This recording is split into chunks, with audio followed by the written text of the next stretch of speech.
What's happening, ladies and gentlemen of League Zero, and welcome to the staff press conference. We got a few amount of staff here. I'll just move my mouse on screen so you can see everyone. I don't feel like listing off all their names. Wow. We're not important anyways. Yeah, true. It's the We just actually made- great. We just Anyways, ban people and make them. I got a few questions on deck. I don't even know how I got in here. Yeah, Off to a great start. didn't we give him like threes on his staff application? How did he get here? Anyways, we got about 9 questions, possibly some more if these guys want to talk some more. Hopefully not 2 hours like last time. I tried to avoid that. But we'll get into this. The first question is coming from Geometric's Woolly Sheep. He asks, what do you think the best and worst new implementations of the season were? First off, I think we have to remember what the new implementations were. Yeah, I mean, I can answer this because I did it. I obviously did some thinking about this when it came to my kind of end of season in review sort of thing. I would say probably the best new implementation we put in was the requirement in the preseason that you had to show up to 2 pugs at the beginning of the season. I thought that was massive, not only because it helped us to figure out who was not only because the originally we put it in because we wanted to make sure that people weren't just like not going to pugs at all and then getting picked up based off of name recognition alone or because they had already planned to get picked up by that team. That was the original reason we did it. But in hindsight, I've realized that doing that actually really helped cut down on the Smurf and alt account problem that we had last season. Because if you wanted to enter League Zero as a Smurf, you had to go into pugs and go to 2 pugs where there would be dozens of other people who could potentially recognize you or look at your career profile and be like, hey, this is actually kind of suspicious. And I think that really helped us out in the preseason to make sure that the Smurf problem wasn't nearly as big of an issue this time around. I'd agree with that. I mean, there's quite literally people that came to me during the preseason and said like, hey, this guy's career profile looks very sus. So, you know, it was definitely very useful, I think. In terms Yeah, of- I Go ahead, personally, Lance. I see it as probably the biggest. I guess like it was one of the bigger changes we made going into this season, or at least the biggest change that most people would like kind of like see. I think it was definitely a plus. I think there's definitely areas where we can improve on it, though. I've been thinking of a couple things, and Chen and I have talked about a couple things. So going to next season, hopefully we can even make it even better. That's just where I'm at on it personally. As far as worst implementations, I would say probably some of the changes that we made to latecomers I'm not super sure about in hindsight. I feel like we made it a little too restrictive for not a ton of reason. We made it so that I think that making it so that team could only pick up 1 free agent per week was fine. Yeah. However, I think that forcing those latecomer free agents to wait an additional week before they could be played was going a little bit overboard. We kind of saw latecomers as one of the biggest problems in Season 2, which when teams were able to just pretty much just pick up all of their high SR friends with no restrictions mid-season and just completely throw out who they got out in the draft, which I mean, so then in that case, why even have a draft league, you know? And it's tough because usually draft leagues avoid this problem by only being a couple weeks long. But, you know, when League Zero is going on for multiple months, sometimes it's tough. So you need latecomers in a thing like League Zero, but you don't want people to abuse it. So I think last season we kind of had no restrictions for latecomers. This season, I've heard and I think there were maybe a little bit too many restrictions, and hopefully moving forward we can find kind of a happy medium. Yeah, and even that, I think, I would agree with agree with the concept of like what we were trying to do with the latecomer stuff, because our idea was like, let's put more emphasis on the draft, which I did like. I think there is a middle ground, but I don't know if it's as far back to like Season 2 as like what we had before. It's probably going to be a little bit closer to what we have now, like dialed back a tiny bit. Yeah. Yeah. You're saying Personally, oh yeah, sorry. I was also in favor. I guess another big implementation I was in favor of was the shorter season. I think everyone's always like, "Oh, we want a longer season," or X, Y, or Z. It's like whenever you ask people, they always want to play every single team. Like whenever it's a Twitter poll or like talking to people themselves, they're always like, "Oh yeah, longer seasons are better." And they also want what's it called, teams to always play each other. Like you have to play every single team. And although that's like the idealistic way, it usually extends the season quite long. So I think cutting it down by a decently significant amount was quite a good implementation this season. Mm-hmm. I will say. Oh yeah, go ahead, Sean. I was just gonna say, I don't know if this is like the perfect length, because like people still have told me that they want to play people like more than once to kind of get that like the redemption or the comeback. You know what I mean? If you play somebody week 1 versus week 6, it's gonna be different. But I would just say like in general, this was much better than the 12-week season or 14-week with bye weeks, however long season 2 was. It was so long. The season 2, the sort of feeling that I had both from myself and from the community at large when season 2 ended was, oh my gosh, it's finally over, Like, everyone was so burnt out, and including Saf. Like, we didn't do anything for multiple months because we were all just so burnt out on doing this. So that to the point, Acri has the work ethic of, I can't think of anything with a high work ethic, but he has a high work ethic. I'm a stubborn Here's the ass. analogy I'll give. The rest of the staff were burnt out. Meanwhile, Acri is not flammable. Yeah. Not yet. But we were all Just really burnt explosive. out. But going in the end of this season, I feel like this season was overall a lot more pleasant than last season, but I think also the shorter season helped with that, and also, we're all kind of in a better mood coming out of the season, I guess, where we're all like, we're like, yeah, that was pretty good, and let's start working on season 4. I feel a lot more positive about the direction that things are going, I guess.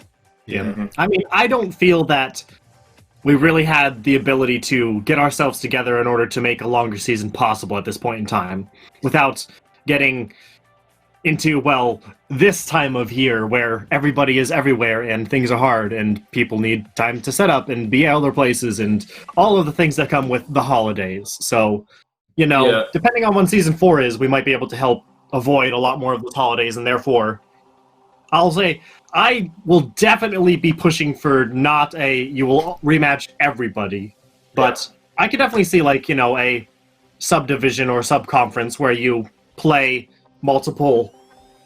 like, a set of teams more than once and then other things like that. Kind of like the sub-conferences that we had in like season 2's Advanced. Yes, I agree. We lost Shun's face cam, but that's okay. Yeah, Give me a second. it's fine. Anyways, So, yeah. moving on to the next question, sort of in the same vein, I suppose, in some aspects, but Aspect wants to know, what was the greatest challenge for Season 3? I'll let you all go first, because I have something that you might not expect. I'm purple. You're Oh, purple. look at him. Wait. What is happening? Oh, You got it. I'm bad. There you go. I don't know what that was, but Huh. this webcam's from like 2001, so we I can don't tell. expect the quality to be good. Is I it really think, bad quality? Nah, you're fine.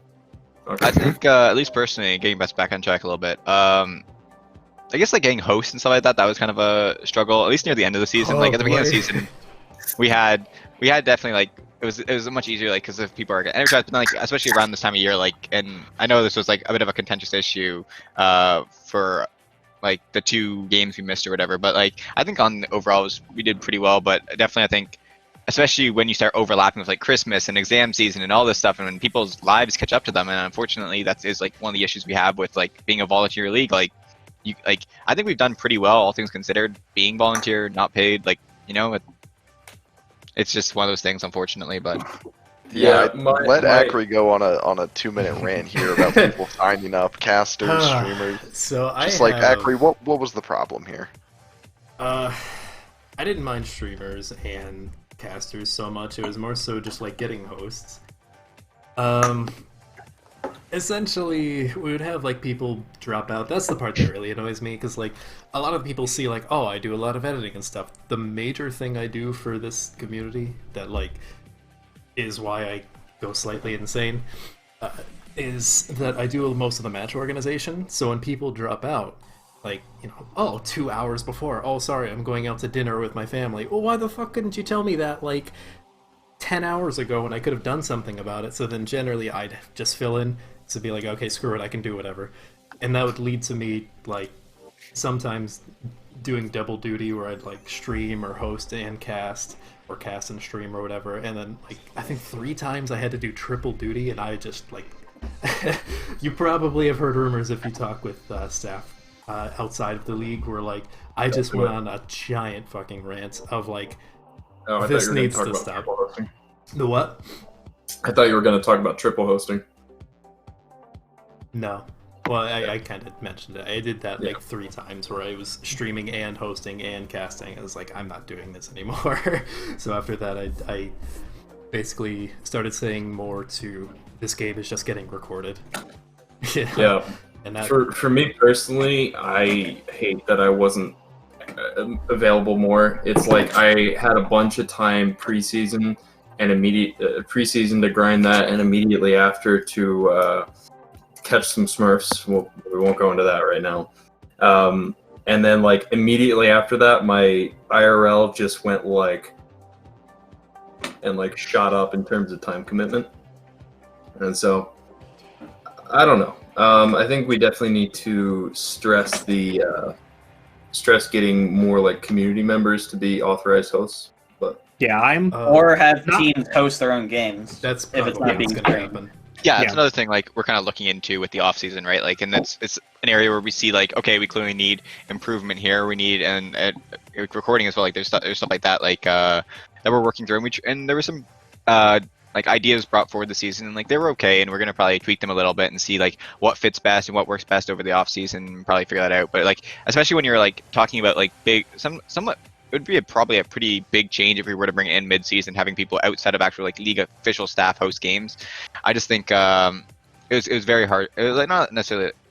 I'm trying to think of the right words to use, but it would definitely be quite difficult to bring it on and ensure it ran smoothly, if that makes sense. We attempted to do that, and I believe we got a few accepted, but I don't know if they ever got pushed through to the production server. And if they did, they never signed up for anything. So We had a few that would sign up on occasion, but it was generally for the divisions that we didn't ever have a problem with hosts. Like, we needed hosts for usually, like, Novice and Advanced, because Novice was, like, getting ready for Expert, you know, during that time period, and then Advanced, no one wanted to do Sundays. So, like, I think Ghost... that's something I want to add to She the was the only one feedback form. who, like, actually signed up and actually had a useful time slot where they could host, so, like, that was... very appreciated. I think the 1 or 2 times she hosted, but other than that, like, none of them were available at times that we actually needed.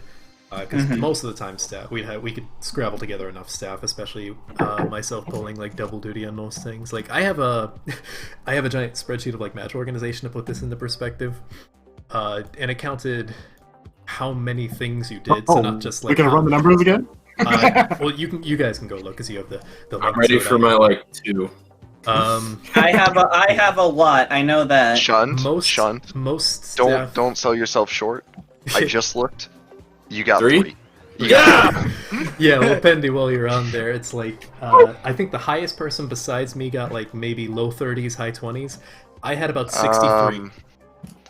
Where is this? Can I find this? Season 3 match. Right, I'm opening it up right Hedwig, now. Hedwig had 36. Yeah, Acra, you Shout got out. Yeah, 71. yeah, there you go. So I Yeah, had Hedwig is 36 almost double. because he casted and hosted a lot. Yeah, Yeah. Hedwig was always running double duty.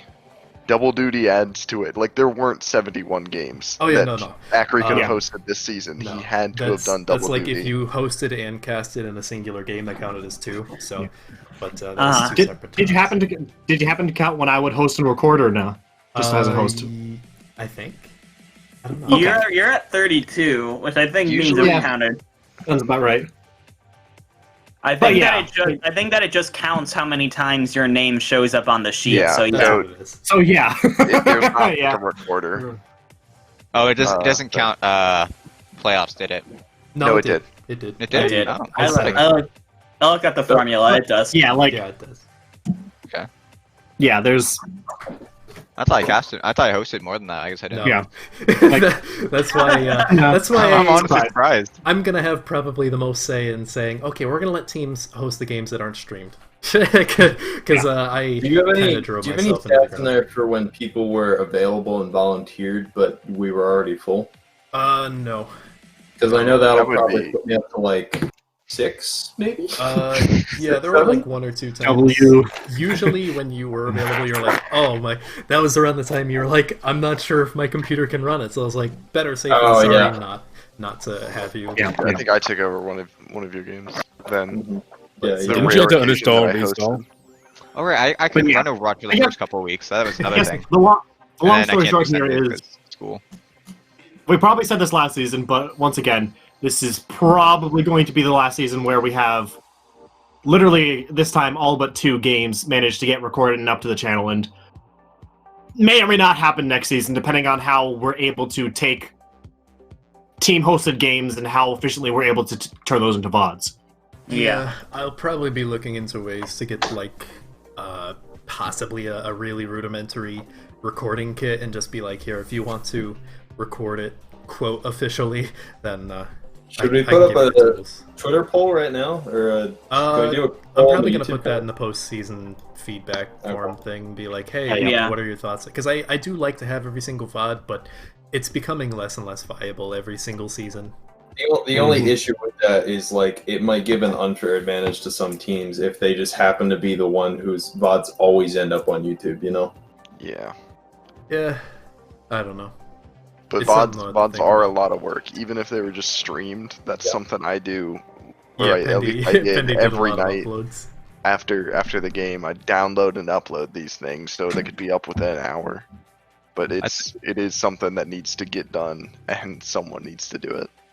I mean, if you Yeah, just think of and- like the expansion of it, of like the entire league, right? Like, there's just so much more we do. Like this season, we had more games being streamed or hosted in one day than it was the entire weekend in season 1, right? So it's just like, Yeah. and Yeah. the fact that we only missed 2 games is still quite a big. I don't know if it's the achievement because we did miss the games, but it's just like it's quite significant that we only missed 2 games out of how many games were played this season? Like, I mean, probably let's- upwards of tons. 80. I mean, I think. yeah, exactly. So I think it was still I pretty mean- good, all things considered. Yeah, putting it into perspective, I mean, it was over 100 VODs that we have up on the channel right now for season 3 alone. Let me see if I can find the exact. So we have 29 games in the expert division folder, 30 in the advanced, 34 in the intermediate, 30 in the novice. So it's about 120 total VODs up on the channel right now, which I think is pretty Wait, how impressive. many intermediate 34. and 30 in advance? Yes. I think some of them are part 1, part 2. Before we did Some of the, Oh, okay. yeah, that probably explains If that. they're And then, part 1, and then, part 2, and then that's- the advanced were the 2 VODs we lost. So So yeah, that should be. give her 120, give or take. Yeah, Still is like quite a big amount. Especially if you're comparing to like past seasons and stuff like that. Like the numbers might be different because like this was a shorter season, but like the sheer amount of games being played on one weekend compared to season 1, for example, like it's just it's really hard to compare the two. You know. Yeah. And let's see real quickly before we go on to the next question, because I actually have a greatest challenge of the season that's, I guess, sort of Oh, ties yours into it. wasn't the host? Oh. I thought it That was kind of the- ties into it, but it's a little bit different. Mine was ironically no. compared to what Oh, Ironically, Oh, compared to what you guys said before, it was actually Burnout for me, because season 2, for those who talk to me at all, around season 2, it just like emotionally drained me, especially with the whole like easy clap thing, because a lot of those people who were involved in that, like I was actually really close to. So that was like a personal betrayal for me. And then going into season 3, I was like, oh my god, this is like this probably would have been my last season if it turned out a lot worse. Thankfully, it turned out to be the best season in my opinion so far. But side note, when Dividing said in his end of season thing. Like I was considering quitting at season 2. I was like, oh shit, I wasn't the only one. but Yeah. but I think this season for me was a lot about like improving on the issues in season 2 and proving to myself that like yes, I can actually do this pretty well, you know? Like after season 2, it was just me like, man, am I just really shit at my job, you know? Well, look, the even number seasons are just our down points. So get ready for season 4 to be a shit show, you know. not if I had I anything think to say season about it. 2 was really great in terms of really putting into place a lot of what we want League Zero to be, and in season 3 we refined a lot of it. You know, and we'll continue. We'll always continue to refine things as things go on. But like, you know, the addition of the 3rd division, I think, really cemented like, you know, there's a place for almost everyone in League Zero. Now with 4 divisions, I think there's a place for everyone. But you know, in season 1, it was a really big issue for just like, you know, people anywhere above 3,000 SR. If you weren't GM, you weren't playing in League Zero. You were either Plat or GM. You know. Yeah. So.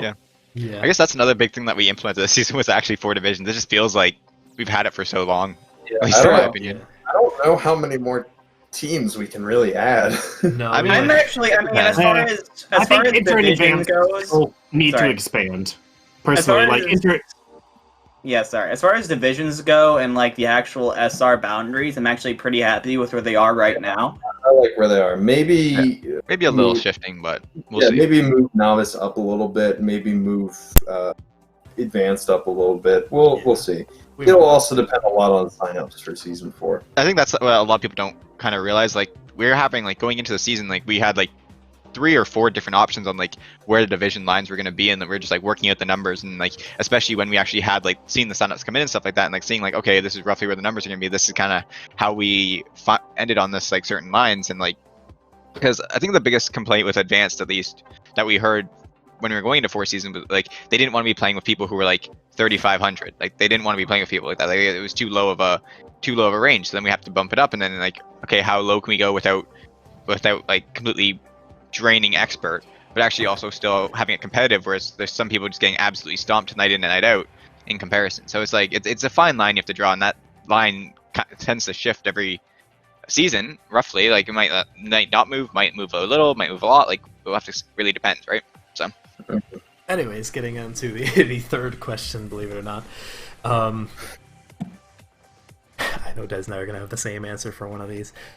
So this is coming from an anonymous person, but what were the most pleasantly surprising and disappointing teams this season? I know Des and I have the same answer for the disappointing. Let me go back and look at the teams. it's not exactly teams, but Anyone have a pleasantly surprising team?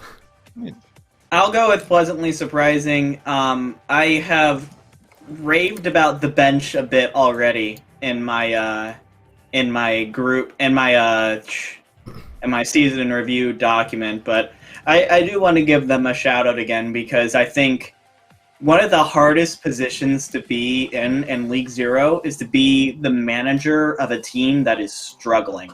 It's really easy. One of the biggest challenges in putting a League Zero team together is keeping everyone together who have only like met each other a little bit ago and have only been playing together for a couple of weeks, and it's a lot easier to do that when you're winning and doing well.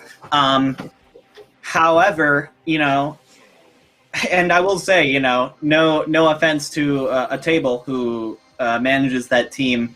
I think my comments on their manager application was something along the lines of, I have never felt more neutral about a manager application in my life.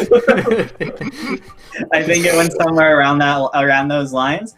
But I mean, they really knocked it out of the park and created one of the best team, not only like the best team environment for a winless team in League Zero, but probably one of the best. Really? Oh wait, sorry, no, They they got did one. They did win again. They did win 1 at and the end. 6. Yeah, 1-6. maybe. But for a team that until the last week of the season was winless, but probably one of the best team environments like in League Zero period. And I feel like that kind of stuff goes overshadowed in their record. When, you know, I look at their team chat and they're still like hanging out together and playing together and entering other leagues together like weeks after their season ended here. And I think that kind of stuff is what League Zero is really about. So even though Bench didn't perform very well in game, I think they do deserve a big shout out for what they did manage to achieve as a team.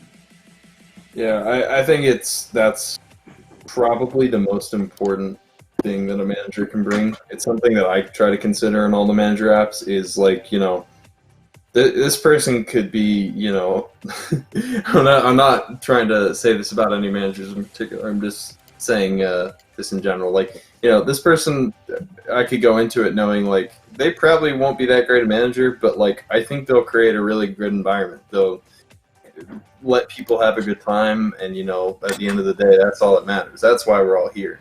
You know, whether you have a good time rolling people at the top of the leaderboard, whether you have a good time with your homies at the bottom of the leaderboard, you're here for a good time. And on that note,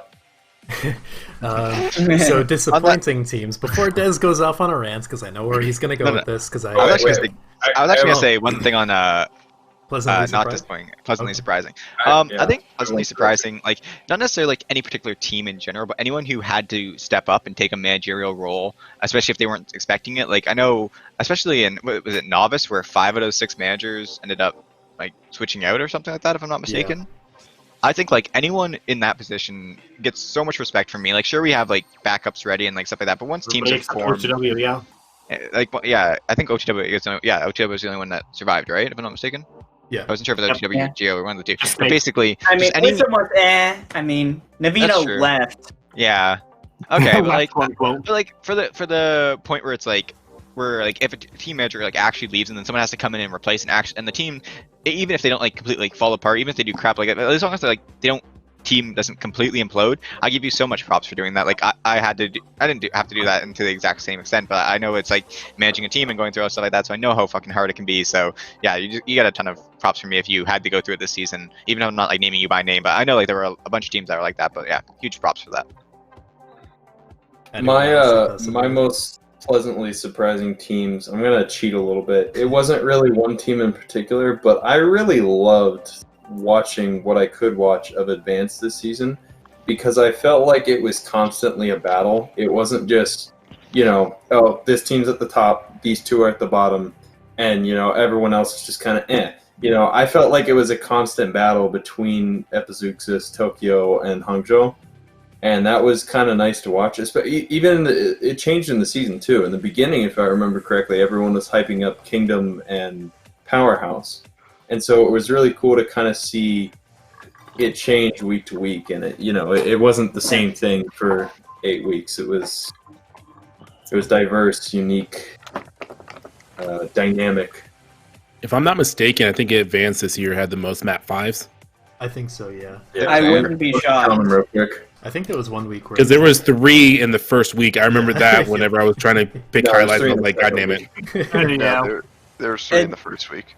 Advance was probably like Oh, I'm looking the for it. most balanced division we've ever had Yeah. between all the teams. Like even Vertigo, who were constantly like viewed as the bottom, we're like able to we're pretty consistently able to like take maps off of people. Yeah, Vertigo never got 3. I'm looking at it now. Vertigo never got 3-0'd except for week 3 when they were facing like peak Tokyo, and the last week when they faced Kingdom Come.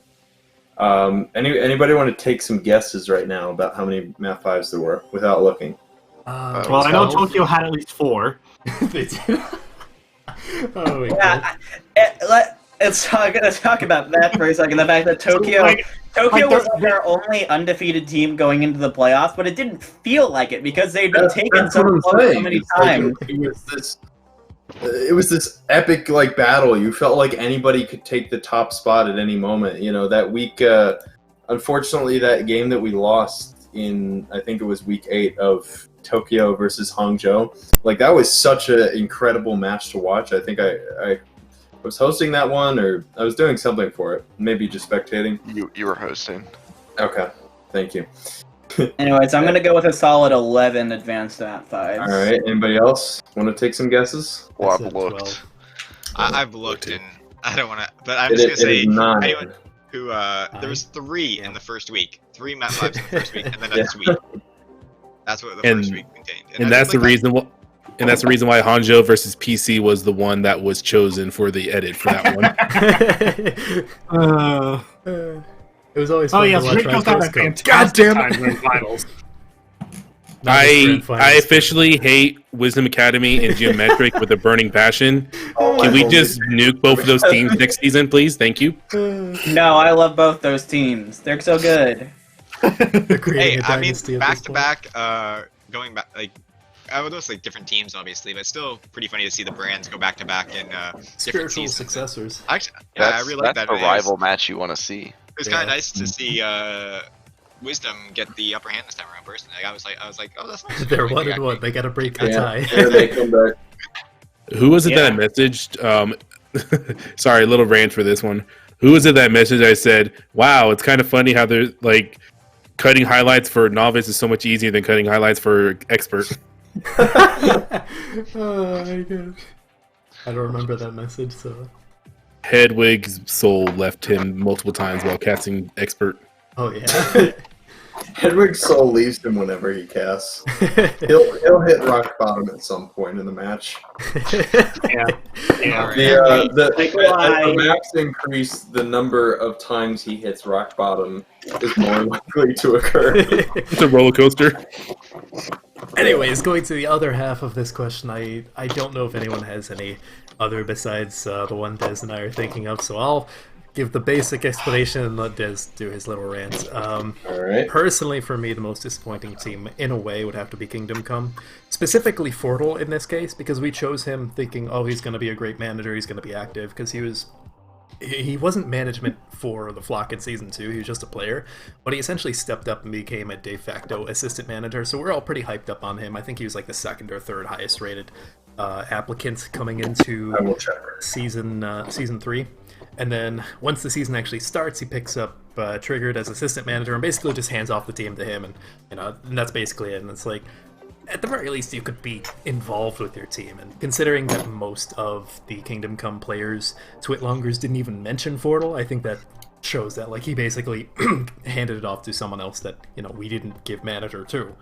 So Yeah. it's a little bit of a weird moment for So us. you're talking about like me going to rant. Like I'm not trying to rant or anything like that. I was just like really I don't even know if Yeah. Fordo or anyone from Kingdom Come are gonna watch this, but like if you are, I was actually really disappointed in you guys this season. And it's not because you guys were bad or you guys didn't like your style and or that Triggered was a bad manager at the end of the day. It's that I specifically went to bat for Fordo and he got a really high score, and I didn't even need to go for bat for him. But like there was obviously like some concern when we were picking matches. Oh, is he just gonna pick up Smiler's people or whatever? And like I went to bat for him, and I used like a lot of respect, and respect to something else that obviously recently someone else has lost it.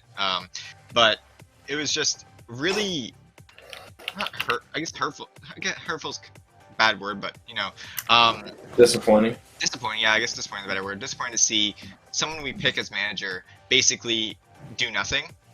Like we didn't don't Triggered. I think Triggered had a decently bad application from what I remember, but he did apply. And Okay, to be fair to Trigger, it was more he middling. didn't put a lot of effort. So let me rephrase that. He didn't put a lot of effort into his manager application, but that's how it came off. That's how it came off. When we were even when I was talking to Fordo about it, he was concerned about this as well, and that's one of the reasons why he applied, to make sure Triggered would have the opportunity to manage. And this is something I learned after the fact that we had already picked Triggered, was that they were planning no matter what to basically make it Triggered's team in a sense. I learned that after the fact, after it basically had already become Triggered's team, which was quite disappointing in my opinion. Like I thought Fordo could do great things, and I was really hyped up on him. Just to see him basically, I guess final say would be Fordo, sorry, but for the most part it was Triggered's team, and it's just annoying when you go to bat for someone and then they don't even do anything with it. They basically just okay, here you go, and it's just Yeah. I want to say if I can become players. if I can try and maybe I want to make sure people don't get the wrong idea. I don't think Kingdom Come was a necessarily poorly managed team. like, you know, in hindsight, Trigger didn't do a super bad job managing. I think they're just kind of a little disappointed that, you know, we chose Vortal and then he just handed it over to Triggered and wiped his hands of the whole thing. Oh, for pretty sure. much. Yeah, I am always disappointed of any manager that we pick that doesn't manage. that doesn't that stops managing because of reasons that not because of reasons that are out of their control. Yeah, like, this is nothing against Trigger. Actually, I thought Trigger was... there are managers that have to stop managing because of reasons out of their control. But generally, if a manager stops managing when they could still be managing, but somebody else is de facto managing, that's generally what disappoints me, and I'll be honest, what's going to make me give you a bad score in the future. Yeah, no, I just like... I just want to, I guess me coming kind of saying what I was doing kind of came off a little bit as like, oh, I think Trigger's bad. No, I think actually Trigger did pretty well and actually exceeded my expectations. Besides like going off a little bit at the end when he just kind of got like, there were some questionable things at the end, but we'll skip past that. But for the most part, this season I was actually quite impressed by Trigger's managing. I think he did like an overall decent job. And definitely reassess how I view him as a candidate for future seasons. But I don't know. There's obviously. But then, like, yeah, when it comes to, like, disappointing teams, it isn't, like, disappointing as, like, Kingdom Come was disappointing. It was more... Portal was the more bigger issue. Yeah, sorry, Portal. That's more what that's my opinion on Portal. I'm not sorry you were a terrible manager. Anyways, next question is from Kernmaster. How did you guys handle so many managers leaving or rosters exploding mid-season? He specifically mentioned Novice, but this also happened, I think, a little bit to some other divisions. Well, for most of the cases, I can't really speak to. It was mostly on the division coordinators. Usually there was if I remember correctly, for most of the teams, there was another candidate who we like had in mind, you know, a responsible person on the team.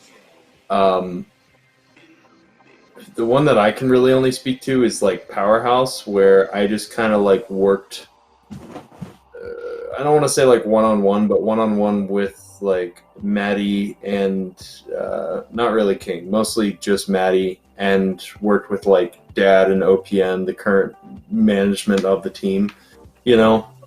And I talked to some of the players, and it just, you know, they kind of came to it on their own, to be honest. If I remember correctly, Maddie decided that the best thing would be for her to step down just for the team, and at that point, people just kind of agreed, like, you know, hey, Dad's kind of been around and been back anyways, you know, he could take over as manager again. And so, yeah, I'll say for most of Novice, actually, they did a pretty decent job of, like, when there was an issue of coming to us about the issue before it got, like, too overheated, and also already having sort of an alternative in mind. Like, when Edinburgh happened, you know, we had very little input into that. It seemed to mostly sort of go through the team and what they had talked through. Same kind of for Wisdom and Geometric. When both Navino and Alianos decided to leave, they already had a backup prepared, and they came to us about it, and we said okay. I think teams actually did a very good job. The only one that was a little more iffy was Hyperflex. I will be honest, there was a period of time where I thought we might actually have to pull a team from the league just because no one wanted to play for them anymore. But you know, big props to Chef, who really helped that team pull through. And also, I think he talked a lot with Navino behind the scenes. Is what I've kind of learned after the season is over. And Navino actually helped him a lot in order to get that team kind of back on his feet. You know, couldn't help but notice, but by the end of the season, a lot of Hyperflex's roster was like Wisdom's bench. Yep. So, you know, obviously Chef and Navino did a lot to make sure that we could still have 6 Novice teams, which, you know, really appreciate that from those guys. I think, sorry. I think the Hyperflex thing, I feel like a lot of team implosions, you can put that in air quotes. I feel like a lot of it is a chain reaction. Like, the team is unhappy with one person in management, so they so they act on that, and then it's just collateral damage from there. Like Hyperflex was less about management was bad, because Hyperflex's management was good. They were scheduling scrims and getting coaches. It was just the environment that was being built around said management was making the team feel hostile. And I think as much praise goes to Chef for rebuilding. I mean, thank God for Chef. He came in and changed the team. I think it also has to be said about the new people he brought in with him. Radimus, who helped bolster their coaching staff. I have to give it to Axel Paxel, who also helped. And Blitz, even though he took a back seat on Overwatch, he still helped their team tremendously. So giving the praise to Chef is valid, because Chef carried the team on his back when they were, I mean, when Hyperflex was imploding, I thought a snowball had better chance of making it through hell than Hyperflex did, surviving the implosion. But they did. And that's how it was with teams like EM when Ghost was impeached. It was more of like team was unhappy with the management. And when they brought that forward to the team's management, Ghost thought that if the team felt this way, it was best for her to take the back seat, which is good because it prevented another potential implosion. So I feel like team implosions is more, can you catch it before it becomes collateral damage, rather than it's just the team is dead right away. So that's definitely it's a challenge. It was a challenge trying to help Hyperflex. I was in the middle of AP Calc throughout all of Hyperflex's day. When they were like imploding, I was just going class to class, making sure this team did not just explode. Like it's awful, but props to Chef and everyone he brought in for surviving, and props to Ghost for carrying. I think. The long story short is the most that we really do is we provide a bit of a neutral background and a way to. We basically just kind of force people to talk to each other, you know? Yeah. Basically. Like, a lot of team issues just come down to the players or the managers are extremely unhappy because there is an action that one of them is doing that upsets the other, and either one side is aware of it and they don't care, or they haven't communicated that yet. And we basically just step in and go, all right, either we fix this or we just swap somebody out that doesn't have these issues. So it's on you guys. You guys are the ones who are able to help fix yourselves and fix your teams and keep your teams rolling. We just kind of go to actually talk to each other. Yeah, as much as we'd like to, you know and understand your team environments better than we do, because you are in those team environments 24/7. We try our best to, kind of be in the Discord servers and the check-in on your managers every once in a while to make sure things are going okay. But in the end, if there is an issue, it's very, very likely that you as a player will notice before we do as staff. And if you do, it helps us so much to be able to bring that up to our attention early. Dog him! Dog. Pendy dog. Going off of kind of the question, I don't know if you read the whole question where it said, do you guys have backups for new managers? Did everything kind of flush itself on its own? Yeah. I guess, we do, worst case scenarios, we do have people that, we were thinking about, you can, obviously going off the manager apps and stuff like that, we always have backups for managers and stuff like that, say this person says no, or this person's, so there's always people we can always go back to and, ask, that would be, worst case scenario if something had to happen like that. We do definitely try to work from within the team, but, if, a team was fully imploding and it was a way of stopping it from being completely, okay, just remove this team from the league, we have 7 teams and we have, 5 teams in Novice now instead, I think that would definitely be an option that would cross our minds before removing the team would be, okay, we have someone else brought in and hopefully they can do something, and it is just often that our backups have already gone and gotten themselves involved in another team in a different way. So we usually, we don't want to take away from somebody else's team to help to try and keep, help a team up. We'd rather try and see if there's something within the team that we can build on and work on in order to make it function better. The moral of the story is, kids, talk to your team and communicate. So that's it. That's the moral of every story. Just communicate. Just talk to people. To answer your question briefly, Kern, we kind of take it as it comes, but we generally have some ideas in the back of our mind. Going on to the next question. This one might be fat. It might be quick to answer. Might be long, depending on how much people want to talk. Do you think you will reconsider ineligibility status for dropped players? And that's asked by Anonymous. And Shun's back. So ineligibility status for those That's who partially Shun and I's domain, I guess, because it's like a rule. purple again. He's purple again. It's coming back. There it is. I think You're muted. You're muted, Shun, by the way. I don't know what it was about. I swear to God, I don't have a filter on or anything, but I am back from the depths of blue screen hell. Welcome back. What was the talking question? Sorry. Oh, We're talking about whether or not dropped players will ever not be just fully ineligible. I think there's ways we can address it. Personally, I was a bigger fan of keeping the ineligibility just based on the fact that a lot of people kind of use draft leagues as a way, like, sort of like open division. Like, they're like, oh, we're just going to pick up all our friends and play it together. And then, so when those players get picked up to other teams, they basically have the 2 weeks where it's like, okay, I have to play for this team. And then as soon as possible, no matter how well the team's doing, they leave. And we saw that a lot in Season 2. And there was pretty much no repercussions. Like, okay, you miss a couple weeks, you know? It's like, whatever, you know, at the end of the day, if you're just playing to win the league, missing a couple weeks here and there isn't really going to do it. Like, potentially there's some workarounds we could do, like something to do with playoff ineligibility or something like that, so we can potentially talk about that, but it's a very touchy issue. That's the issue. That's the base of the argument, unfortunately. Like, in my eyes, one of the main reasons I pushed for just full ineligibility is, in general, they would need to have a penalty far greater than a normal free agent, because I have one of the reasons that, you know, I've pushed very much for that is that, you know, non-drafted people and non-drafted free agents, I want to get as many people into the league as possible, rather than just having, you know, somebody else pick up their friends as per usual. And at the very least this season, which was, you know, a lot shorter, it would have been far too much of a headache on our end to keep track of, oh, this person has 3 weeks in eligibility before they're able to be picked up or go into free agency.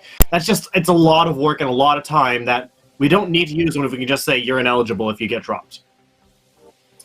Here's where I stand on it. I'm going to be honest, like, I don't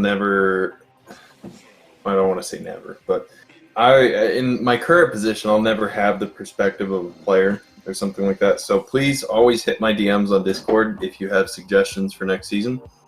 But my perspective is that I really liked the change, to be honest. It felt a lot less like people were just hopping between teams. It felt a lot more like you had to commit to the team you were drafted to. And the thing is, what I heard suggested a lot this season was to have some sort of, you know, ineligibility unless the manager is just cool with them, you know, hopping to a different team. And the problem is that's exactly what we had in last seasons, and it was never really utilized. And so because the manager, it was pretty much like, you better be cool with it, or else, you know. Yeah. Like, yeah. Or you know, they would just lie to let it go through. Yeah, with the transferring of players, where you could basically like trade a player for 0 players, that's basically the same thing, in my opinion, except it requires an extra level of the manager saying, yes, I'm okay with this, like hit the trade button, you know? So there might be a more streamlined process we can look into for future seasons, but I think that the system we had this season isn't perfect, but it's the best system we've had so far. But yeah, Like, I think like- the big thing that Shun said is, One if of- you have any suggestions, hit DMs. You can DM me, you can DM Shun, pretty much any Or you staff can just member. wait for the Great Feedback Forum to be coming very soon, TM, aka maybe it's already out when this video comes out, maybe you'll come out when this video comes out. Who I don't know knows? yet. Probably. Yeah. Monday But yeah, or no, something. 100%. Like, I think, like, and that's what a lot of people don't realize how much community feedback actually impacts the league. Like, I think, like, a lot of good suggestions, like, obviously we come up with a decent amount of stuff ourselves, but a lot of good suggestions come from the community and seeing, like, because at the end of the day, we aren't playing in the league, like Shun was saying. We aren't the players in the league. We can't see that exact perspective. Like, we've played in the league, at least some of us have, and we know to an extent how it impacts people and like what we can change. But the league changes over time as we make changes, so we need players' feedback and see where exactly we can improve on where we've gone wrong. Basically, look, I mean, just communicate to your team management if you'd like to be traded. Like, if you don't feel comfortable communicating to your team management that you would like to be traded, then that's an issue and you can come to us. Yeah, most of the people I've seen complaining about this were the people who just didn't want to talk and they just wanted to leave without saying anything and go play with their friends. And if that's the case, like, you can just take the ineligibility. Like, you need to talk to someone, Like, look, like, you can be honest about it. Like, most managers are going to be like, I don't really want a player on my team that doesn't want to play, and they might be able to figure something out. Or they might, like, it's not guaranteed. And I think like if you want to play with your friends, and if you're going into League Zero solely to play, like, oh, I want to play with these people, I want to play with these 5 people or these 3 people, and there gets to a point where it's like, I mean, open division does exist. There are other leagues where pre-mades are allowed. Like, this is a league for meeting new people, trying new things. Like, it's a very unique experience in that instance where you're not trying to make pre-made teams. You're not trying to make teams where it's just like, oh, we had these 5 people from open division, we're gonna have them not show up to Pugs and then draft them all, so we have basically the same team again. And that's where League Zeroes tries to be different, where we try and pick managers, and that also falls on us. So we're picking managers who try to make new teams. Like I think the bench was new, if I'm not mistaken. That was just the first thing that came to my mind. Yeah. But like, I think it's much like, I get like people make friends, and I get you want to play with your friends and stuff like that. But at the end of the day, like, you can make meeting new people is a big part of this league, and it's fun to meet new people. It's fun to experience new things and not necessarily always play with the same people over and over again. And just because like you might like. I guess it's the difference between how badly do you want to win, right? Like, if you're only in this league to win and you're trying to stack your team with all the best people, like, that's one way to approach it, which isn't not exactly the most enjoyable in my opinion. Like, I'd rather, that's obviously personal opinion, like I said, but like I said, if you want to do more pre-made stuff, there are other areas for this. You don't need to come to League Zero for this. Yeah. Okay, that's something that, well, I'm going to try to emphasize more in, like, maybe the player app, because I'm usually the one that writes out a majority of the applications and such, so yeah. Ooh, trying to put off a sneeze. Anyways, next question. I found this one actually pretty funny. So this one is coming from Pixel Storm. He asks, when am I getting unbanned? So I will say I haven't really talked this through with most of staff, but I had an idea, and I think Des and Shund will like this in particular, where instead of us going through the list of like, okay, these are the people that are banned. I'm already on board. I know where you're going. So we send out an appeal form. They have to fill it out, and then I thought this was a little bit sadistic and also hilarious. Have them ask them on one question, like, what did you do to get banned? And then the next question is, why have you reformed or whatever? And make the word minimum like 500 or something. Wow. Just to be like, give us an essay. Give us like with citations. 3 references. Give us your 3 college references. We will be calling all of them, by the way. Yeah, basically taking the onus off of us to be like, okay, do these people deserve to be unbanned, and putting it on the people to like reach out to us with our appeal form and be like, here's why I'm reformed, here's why I'm not going to do it again, etc., etc. So usually we'll do our best to spread that on like the Twitter, or maybe make a community post on the YouTube, because I mean, like, on one hand, there's that, on the other hand, you have friends, they'll tell you. I think I'm sorry. Going into the season, sorry if I just don't mind, John. Shun and I spent, I think Underdog was probably there for some of it as well. We spent hours just going through the list, debating people like, oh, who should we let back, who should we not let back, and like that was, and then half those people, like, even if we let them back, they may not have even come back. Like, they were just like, oh, whatever, I don't care anymore. And I think that takes a lot of onus off of us for being like, because as the season goes on, more and more people are getting banned. We have to think less.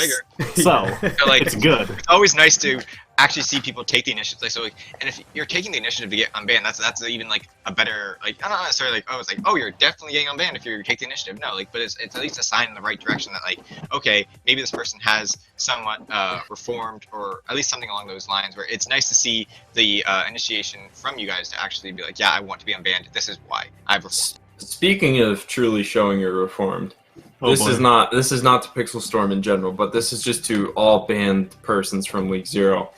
a great way to show us that you should be unbanned, general note, is just outside of League Zero and its communities, just like don't be a terrible person. Again, this isn't an ad at anybody, but we see what you guys do on Twitter. If you have us blocked, we see what you guys do on Twitter. Okay? We have our ways. We are the Chinese Communist Party. Calm down, Pooh Bear. We are always watching. So, you know. Like, look, generally, things from other places will not get you banned here, but things you do in other places may affect whether or not you get unbanned. Or it also affects your reputation. Like that was a big thing that I can't remember who I was talking to. I talked to a bunch of people like in the preseason about like reputation and like how to improve it and stuff like that. And I think there are definitely ways you can go about improving your reputation. There's a lot of ways you can go about ruining your reputation. It's just don't be stupid. Really, like at the end of the day, like sure these leagues are outside of League Zero and they probably won't have the most significant impact. So if you want to fuck around or whatever, I understand that. I don't recommend it. But like, and I'm not gonna say it won't impact it because like it has impacted decisions we make, whether it be for managers or unbans and stuff like that. Like we see what you guys do outside of this, and it definitely plays a factor. If not necessarily a huge one, but it does play at least somewhat a factor. And anything playing somewhat of a factor is something you guys should be paying attention to. It's just like To go back to what something that Acri said.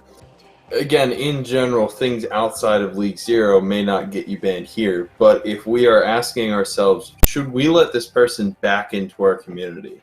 You know, we consider what you guys do outside, because that's the only place you've been in the meantime.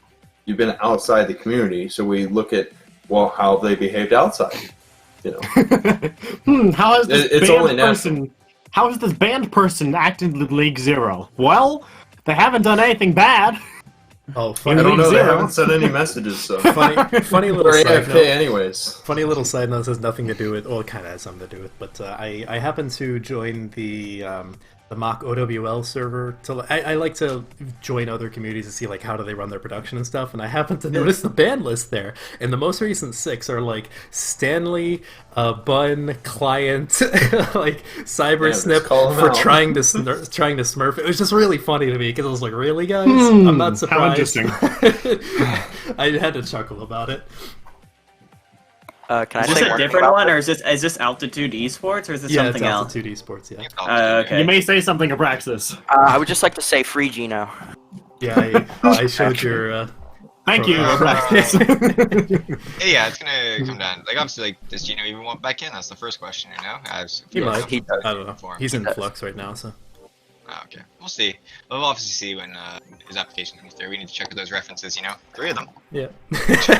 But yeah, we'll probably have a form, and so to take the onus off of like the role keepers, you have to come to us instead. Yeah. So less work. Keep an eye on the Still League won't Zero give it. Twitter for that. Yeah, probably. Or community page or Do we something. have a Anything that community tweets out like once a month. I do not Ask know your if we have a friends for it. I'm community sure page. someone on the server will, or DM. I guess DM a staff member if you can.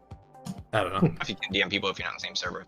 Zero server. It Anyways. depends on the site they have. Oh, I have one more thing to add Oh. about like banned people. Twitch has this feature, so if you've been banned from the Twitch chat for saying something stupid, you can like request to be unbanned, and there are 2 right now, and one of them's not being unbanned. I'll just say that they didn't do their 500-word essay. Listen, we've seen all of your twit-longers. We know you can write 500 words. True.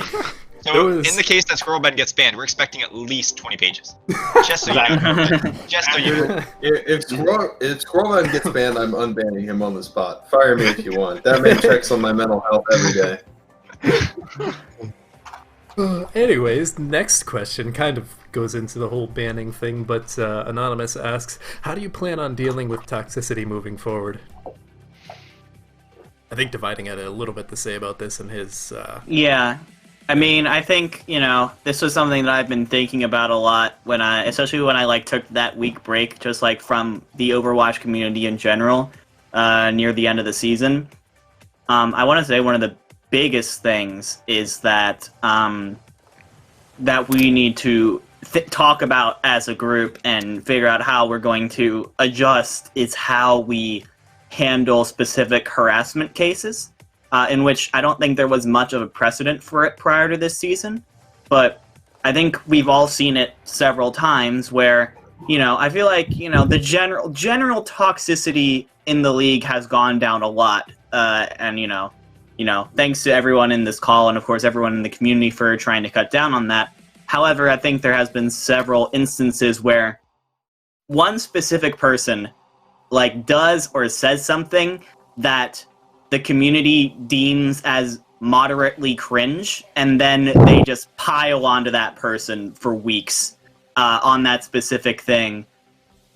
Just kind of thinking, oh, we're joking, and blah, blah, blah. And it does end up eventually getting to that person, and we end up, and they end up leaving the community because of it. And the problem that happened was, sometimes they would come to us and we would take a look at what the person had said, what was said to them, and come to the conclusion basically that, oh, nothing that was said to you, quote unquote, crosses the line for harassment. So we didn't punish them as much as they maybe wanted, which probably contributed to them ended up wanting to leave.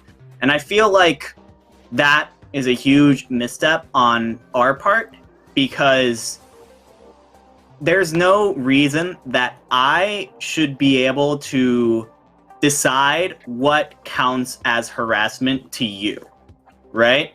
I have certain boundaries and certain buttons that you shouldn't press that set me off and make me upset when you talk about them.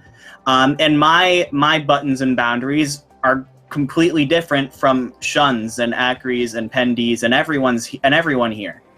And for us to say, no, actually, I don't think that they said anything too bad for your feelings to be hurt is stupid, because in the end, their feelings did get hurt.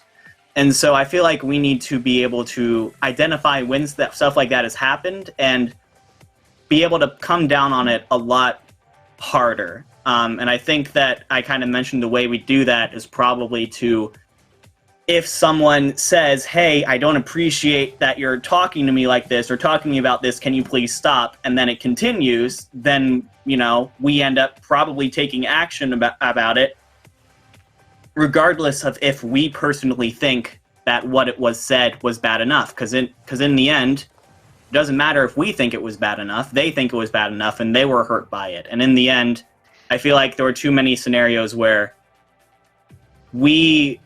people in the community were getting upset and hurt by what other people were saying, and we did nothing because it did not upset or hurt us. And I think that's a very flawed line of thinking. And look, guys, some of this is on you. Some of this is on you, the community. And in two ways. I mean, one, obviously, the harassment itself. But two, you can't just say, when you know you're joking, you can't just say, oh, that's harassment. You can't be using the system as a false alarm. Because I think that's a lot of what, at least for me, makes it harder to see, is when a person is just like, at staff, they're harassing me 111, just like in almost jest. Just when you use the system for false alarms, it either results in false punishments or a lack of punishment for those who do need it. And in the past, we've had to fault on the error of not punishing, and that might have to change. And I don't want to punish someone for a joke, or most importantly, I need you to be honest, because I don't want somebody trying to weaponize the system as a way to punish people they don't like. Yeah, absolutely. I mentioned this in my thing as well, but I think purposefully trying to abuse that system to try and get someone else in trouble when you're actually not hurt by what was saying, I would say that is, if not just as severe as harassment, should just be an instant ban. Because that's you trying to weaponize the League Zero system against someone else, which is actually just a terrible thing to do, honestly. Doesn't matter what your personal opinion of someone. You shouldn't be actively trying to bait someone into getting banned. That's just not cool. Something that I'll say is, while we're talking about this, is I think we're going to see a lot of changes to the strike system, but more so how strikes are enforced next season. But in regards to harassment specifically, one of the best things you can do to advocate, best things you can do for yourself to make sure that something that's upsetting you is stopping is advocate for yourself. So the first thing is you need to be very clear with this other person that, like, hey, I don't like what you're saying. Oh, did we lose someone? Raxus. You need to be very clear that, like, hey, I don't like what you're saying. Even if it doesn't have to be a hateful thing either. Somebody could just be making a joke and jest, but if it goes too far, just say, like, hey, I'd prefer if you didn't joke about that or something. I'm self-conscious, or, it's Monday, or whatever you want to give them. Just say, I would prefer if you don't. The second thing you need to do is, like, when something is repeated, you need to come to us and say, like, hey, this was said, and I don't like it. Even if you have resolved it yourself, even if somebody was making a joke and saying, you said, hey, I don't really like that, could you not joke about that? And they say, yeah, sorry, no problem. Come to us and just, like, let us know, because something I saw a lot, not a lot, but, like, more than once this season was somebody would come to us and say, like, hey, this person said this and I don't like it. Okay. We're going to ignore that happen, but this person said this and I don't like it, and this is a repeated thing, and I'll say, like, okay, where else have they said it? And they'll be like, oh, well, they also said a similar thing 6 months ago. Well, did you tell them that you didn't like it when they said it that time? No. It feels a little bit unfair for us to strike them in that case, under the current rules we have, because, like, they didn't know that they were doing anything wrong. So you need to be clear in communicating for yourself and to us when something occurs. And that's just the note I'll have. However, one thing, kind of building off of that, we definitely were, I would argue, a bit too lax in some cases. I think we definitely could have. I think Dividing Off touched on this, and I think that's something we're going to improve for next season. And so there probably will be some rule changes. The extent of which is yet to be determined. There could be significant ones. There could be minor ones. We'll have to wait and see what staff team gets up to. Because honestly, at this point in time, even if like I had, like, oh, I'm not holding this, like I can't tell you what I'm not holding because we don't know just yet. We're gonna have to still decide all of this going forward. So we'll have to wait and see. Yeah, but I think there's definitely some rule changes that need to be made. But yeah, we'll see how significant it is. All right. I do have a few other questions that are a little bit lighter, to end it out on a higher note. So this one is from Anonymous. They ask, which team had the best graphics this season? Wisdom Academy. Unpopular opinion, Epizeuxis and Easy Clap. Are we talking about, like, Did they have team graphics as in, like, the team, like, logos and stuff like that? Or we're talking about, like, team graphics as in, like, what went into, like, hashtag team graphics? Because we're talking about, like, what went into team graphics. I think it was Guangzhou I really liked, and I think Capitalism had, like, Capitalism had some really Capitalism funny ones. has- I was gonna say Capitalism did a good job. I'd say there was something. The bench did something really funny at one point, and I didn't like. Listen, guys, I'm walking. I'm scrolling through this now, and look. Let me look. The Microsoft Paint thing is funny the first time, but when it's every single team making bad Microsoft Paint stuff, and it's just like, oh my gosh, please. It was funny when Tanit did it in, like, season 1. No, stop. I was on his team and I hated it. I hated it season 1. I hated that was the announcement. I hate it this season. I hate it every season. So that's why I'm going with someone like, I guess, I'm looking at Geometric. I saw Geometric. But like, pretty consistently, it was Guangzhou Gangsters. Pretty consistently was putting out good quality stuff. Listen. And I think, Basically, Inter, you did good. Inter did very good with graphics. Shout out Inter. I'd like to shout out the worst defender, and that I want to say it's Hyperflex, because they made a meme, and it was like, call an ambulance, but not for me, and he whips out a gun, and they just wrote OTW and hype All right, on all like right. the people's I will- faces. Like I saw that. I'm like, that's so terrible, and I know I can do it in 10 seconds. I So will say message the- Shep a better version. But like, if I can do it in 10 seconds, just because I'm so mad that it could be done better, then just spend like a minute. Like memes are wonderful. That's hilarious.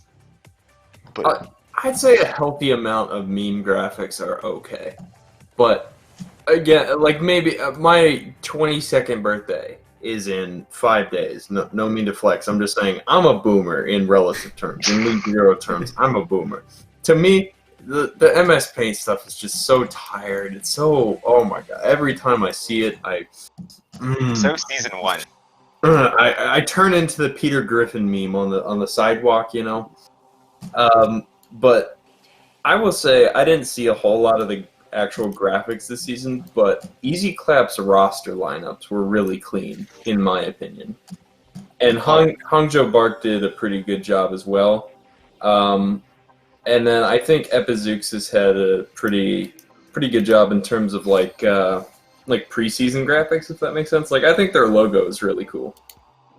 I think When it comes to logo and roster reveal, I want to give a shout out to Love Muffin, an expert. Yeah. Not just because it might be partially because that I'm a fan of Phineas and Ferb, but I thought it was a really fun concept that Ben and Pooter and EOC came up with, and I thought their roster reveal video was really funny. So I have a bit of a lighter question, then kind of building off this. What is everyone here's favorite branding within the league, at least for this season? Let's go with this season, so like you can look through and check the stuff.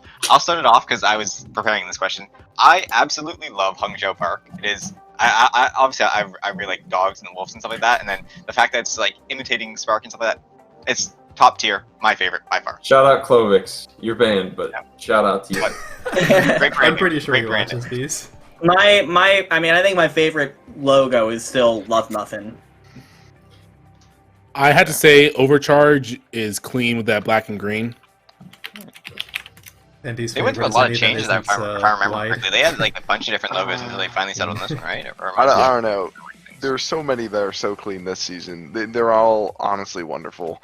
Epizooxus has a really cool one, but They have, like, I three think cool ones. Seattle Battle Cattle Seattle! Yes. might have to be a favorite. Like the Seattle colors are Battle nice. Cattle is a pretty good team name, and the logo's pretty hated it for clean. some reason. I will I was say. talking to some people and they were like, "Oh, we hate that." I'm like, "What? What are you talking about? That's a great name. It's a I great think Hyperflex could have done better. Hyperflux. Hyperflock. That is one. Okay, they have such a good. Hyperflox. Let me go on a little rant here. They have such a good possibility for a logo, but it literally looks like Hyperflux. Like there was two logo designs they brought forward. One where the flex symbol was to the right of the logo, and the other one where it's used as like the E. And I was so adamantly against using it as the E, and that's the one they went at with, and I was like, oh my god, stop! It's Hyperflux now. Oh Just my in god. case anyone is wondering, this is how Des begins every single staff meeting. That's not true. Stop that. I do Alright. also really Okay, like, every other one. Can I? because I'm a simp for green, I do also really like the bench. So then I think Acri and then Underdog and Abraxas, those are the three we're waiting on. What do you I guys like think? capitalism. It's Oh, like interesting, right. for the insane amounts of copyright infringement their original concepts had, capitalism ended up with a really good logo. Des is gonna die over there because they kept coming forward to us with like Danganronpa stuff, and we're like, "That's copyrighted. You can't use it." I like Side, that. side note, Bridcos, sorry to put you on blast in the middle of the press conference. Why is your Discord status babushka? Why is yours not? Listen, I've been watching You know what? way Good too much point. Among Us content lately, and I've been watching too much Corpse, Saikuno, and Valkyrie. Don't judge me. I watch Toast every single day, so I won't judge you. I don't know what the hell you Mine just said. is now babushka as well, so. Don't worry, So who has Acronator. the- I'll send you stuff. Don't worry. I don't want to Let be sent Underdog stuff. speak. Let him Underdog. speak. Underdog, go ahead. I like mob mentalities just because of the whole situation that happened with that. It definitely added some spice Oh, to yeah. the league. So it's definitely an interesting one. They had to buy the rights to use it, Yeah. but they did. I'm very proud of you guys. You did great. And now they use it for other leagues. Yeah, I mean, hell, they own the rights to it. It's theirs. Yeah. Yeah, I mean, go for it. wait, hold on. They bought like the image they used to Yeah, make they- the logo. They Yeah. bought Or the what rights about- to use the image. Because like, that's What basically about like, that it was pretty that much guy exact. Mob Mentality Esports coming through? Um, That just made it. I'll tell you. We that don't talk about him. I'll tell you that I sent him the document that I made that day of me being like, okay, look, I spent all afternoon researching copyright law, and here's why I don't. Here's why after looking at it, I don't think you actually have the power that I think you do, that you think you do. And he was like, oh yeah, sure, I will take a good look at this and I will let you know why you're wrong. And then I never heard from him again. Yeah. I think you shared that document with us, didn't you? And Yeah. Yeah, I think Navino might be looking to actually copyright Mob Mentality Esports now just to spite him. That would be Oh, fucking man. hilarious. I would Oh. like, please, Alright. Navino, I'm purple just again. do it. Like, it's honestly, it's not that hard to copyright stuff. I'll be honest. You just have to do some. I know you have to like apply for it. I guess it costs a bit of money, but like, you could do it. I'm just saying, you could do it. Oh, I know okay. copyright law. It's definitely possible. Well, he's got a copyright on the logo. He doesn't have the trademark, and the trademark is like $270, and that's a decent chunk of change. But a For a decent spite. chunk of change that might be Listen. worth it. Listen, Navino just got that promotion in Elo Hell. Okay, I he don't know if actually he's a paid now? salaried employee, but he is making the big boy cool bucks now. I don't know what to call it. Chromebooks. What promotion did he get? I heard he got a promotion. I didn't hear what. I don't know how their system works 100%. Basically, he was in charge of he was one of the people in charge of everyone for GGNA. Now he's one of the people in charge of everyone in GG, if I think so. Get good. I can look it up in a minute if Okay, you so want. he's not so but- much like a regional person anymore. So he's going international. Yeah, he's not regional anymore, and I know that because they're looking for a new regional admin. But He's quote overall GG lead. I can look it up because I'm in the staff board. I'm not sure exactly how high up that is in the organization, but it sounds pretty high up. Nice. It sounds like. So when am I getting promoted? Are you in the I'm staff pretty board? sure. I'm pretty sure in the League Zero hierarchy, that's about it. Unless you take my spot, you're about as high as it Look, gets. Ridgos, the best we can give you is third best paid. Wait. Ridcoast is the real commissioner? Listen, everything is always gone through me. And guys, Okay, remember, but, we can start getting paid if we get 43 more subscribers on YouTube. Oh yeah. It's been a whole season since I've been in MI6 Andy, so I'm gonna chime in real Oh. quick here. I still think MI6, as a former player for the team in Flex Cup, has some of the best branding in terms of team environment. The whole Discord server is modeled after like intelligence agency. You know, everyone has like a special role. There's people who leave a team early are put on like burn notice, which is a role they get, and there's also like medals that are awarded to people who do cool stuff. You know, like if you get MVP of a match, you get a medal for that. If you get season MVP, it's really cool. It's built around the whole like intelligence agency angle, and so shout out Wana, he's my boy. But I see you guys reacting cringe every time he posts a player pickup. Shut the fuck up. wait, who? Let him roleplay. He puts so much effort into it. It's so funny to He read. writes all these paragraphs about these really honestly well written paragraphs when he picks up new players about like introducing them to his secret Yeah, intelligence organization, Great. Like, he put so much work into it, and people react cringe. Like, what is wrong with you? In the meantime, they're posting MS Paint. Yeah, Like, MS Paint graphics. You are not allowed to call other people's announcements cringe. I do make the rules. That is it. Technically. Anyways, last question. I know Radkos and I are going to have the exact opposite answers in this case, but what was your favorite match of this season by Alpha Omega? My favorite match was Novice Grand Finals because I love seeing map 7s. Depth stare. I will say, I wasn't sure, like, Like when I was going into that game at the start, I was like, man, if any finals going to map 7, it's this one. I've never casted a 7-map series before. Am I like just gonna totally burn out in the middle of it? And honestly, it was such a good and like exciting series that I had a surprising amount of energy throughout. It definitely does help that I was casting with Korbeck, who is honestly just a great caster in his own right and a very experienced caster. And so it really felt like, you know, we were kind of both like pulling our weight in the casting booth. He probably pulled more weight than I did, if I'm being honest. But I think it was also because it was just such a good game that it really didn't feel as long as it actually was. So, you know, I want to give a shout out to both Wisdom and Geometric, who put on a really good show there. Let me just say this about that game real quick. I just want to say one thing. It was a 3-hour-long VOD, and usually what I like to do when I cut highlights is I cut out the beginning, the after, and I cut out in between maps. That way I can be like, hey, this is where map 1 starts, map 2, 3, 4. I can make all those markers. Usually that will cut out, make all the matches underneath an hour, like of just the raw footage / like in between maps. This was still 2 hours long.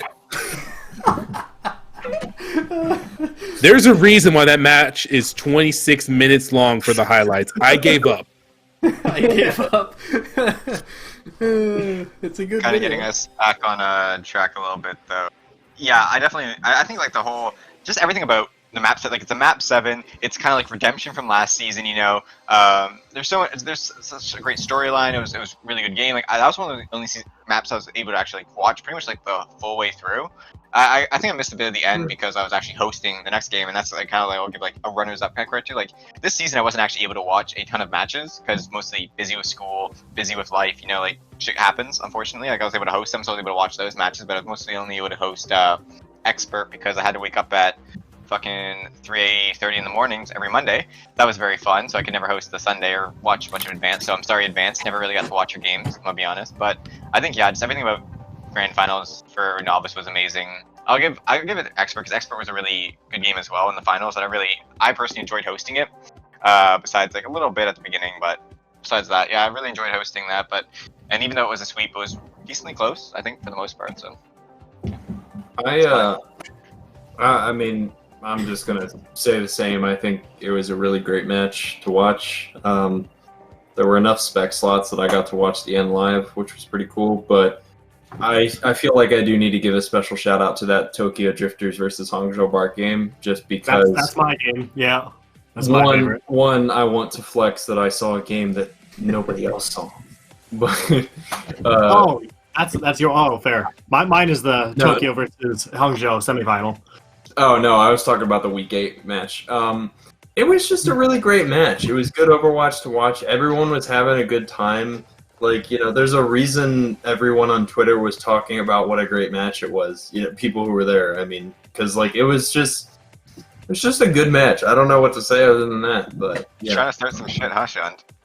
Yeah, I'm always trying to start shit. You know how I am. They're gonna bitch at me again, and I'm gonna have to bitch them out. Come on. Ironically enough, for me, my favorite match to actually watch was probably Mob Mentality versus DC versus in the grand finals. Yes, it was a 4-0, but honestly, some of the plays that were made in there were actually really damn good Overwatch, and it was actually really fun to edit that video in particular because it was quick. A lot of it wasn't just quick, but it was actually really fun to see some of the set plays that both teams had because both teams actually ran set plays, and that to me that's one of my favorite things to watch whenever you watch Overwatch. I don't like watching a bunch of fights that are happening in 7 different places. Expert. Oh, that was weird. Something in the throat. But no, to me that was actually really fun. Even though yes, it was a 4-0. That was actually a good match. Anyone else have anything besides? I've got something to say, and I'm solely working off Twitch statistics. I loved watching the novice game, but I'm sorry, the advanced finals had 5 more average viewers, so it's a better game. It was a better game. Facts. That's how it works. That was a good game, though. For a 4-1, that was an extremely close 4-1. Yeah. Anyone who says Epizoox is dominated didn't watch. Yeah, no. That was a close. There was 4-1. maybe one map where Epizooks won convincingly, and all the other ones they won was them really just coming up clutch when it mattered. Yeah. Alright, unless Braxis or Underdog have a different match. You guys got any? No, okay. things to- Underdog sticking with the one sentence for the entire hour or so. Alright. So that is all the major questions I've got. If you guys have any closing statements you want to say, go for it. Floor is yours. Fill out the feedback form, please. I think We read this offseason might be a bit longer, or not necessarily longer. I think last season offseason was pretty long too, if I'm not mistaken. It was like 3 2 months. 2-3 Is it only months. 3 months? Yeah. Oh, okay. Well, this one might be a bit longer because I know it's probably gonna go. We're kind of waiting on like what I happens. would say with, don't Overwatch expect 2, anything right? until February. Yeah, Yeah. the very- February is yeah. where you're gonna hear the earliest inklings of when season 4 will happen. Yeah, I We're think waiting on probably- Overwatch 2 news. That's Yeah, I really don't want if Overwatch 2 comes out on BlizzCon. That's like we don't want to all of a sudden be like in the middle of the season and be like, oh my gosh, now this whole new thing is out. How the heck are we going to play? How the heck are we going to work around this? And then on the other hand, if they come out in BlizzCon and they're like, Overwatch 2. December 2022, or worse, they don't give us a date at all. Then like the community is gonna take. The community is just gonna take a hit. A bunch of people are just gonna leave because so many people are just like waiting on BlizzCon and to see what's happening with Overwatch 2.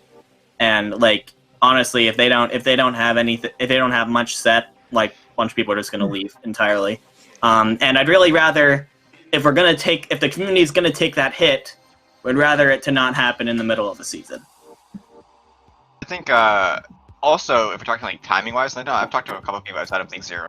I think if say Overwatch 2 does come out at like BlizzCon or like gets announced for like April or whatever, like I'm assuming it's probably gonna. That's my estimate on it. I think also if we're talking about like when timing is, and like the best Overwatch League season tends to be when people are available. Like these past 2 seasons have taken place during school years.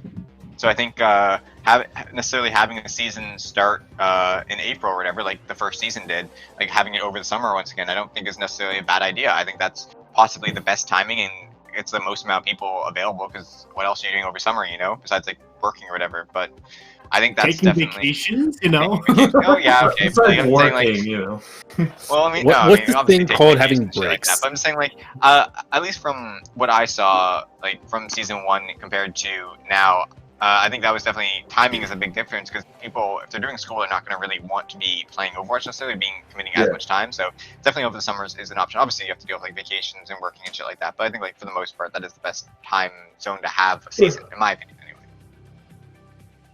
Yeah. Okay. I that's think fair. that's just I have about a wraps it up. closing note, just real quick. I'm gonna be releasing my own. I guess it will be my season 3 Twit longer, but my own document. It's gonna be kind of similar to Dividings about like where League Zero's at, what I would like to see in the future, and there's also gonna be some more stuff in there. So please keep an eye out for that and check that out. I'm gonna plug my Twitter. I'm sorry, guys. At W. On Twitter, I'll probably release it there. I'll probably throw it up in announcements too. So please keep an eye out for that. It's going to have a lot of important stuff in it. Just want to point out, Team Canada won 16-2 today in the World Juniors, so. I'm so happy for you. In what? Sorry, Germany. In what? Wait, who? Team Canada beat No, who Germany asked? 16-2. Oh, I did. It's Canadian pride. I'm so confused. Are you talking about I Overwatch? gotta go, guys. That was too much, yeah. Okay. Okay. Well, hope you all enjoyed this press conference. Hopefully you got some answers you were looking for. Hopefully it was insightful. Great season. Personal favorite. And that's saying a lot considering I've been here the entire time. Probably my favorite season as well. Thank you all for showing up for this hour and a half. We didn't make it 3 hours like last time. That's good. And see you next season. Probably more sooner than that, but I don't know. Bye, guys. Bye.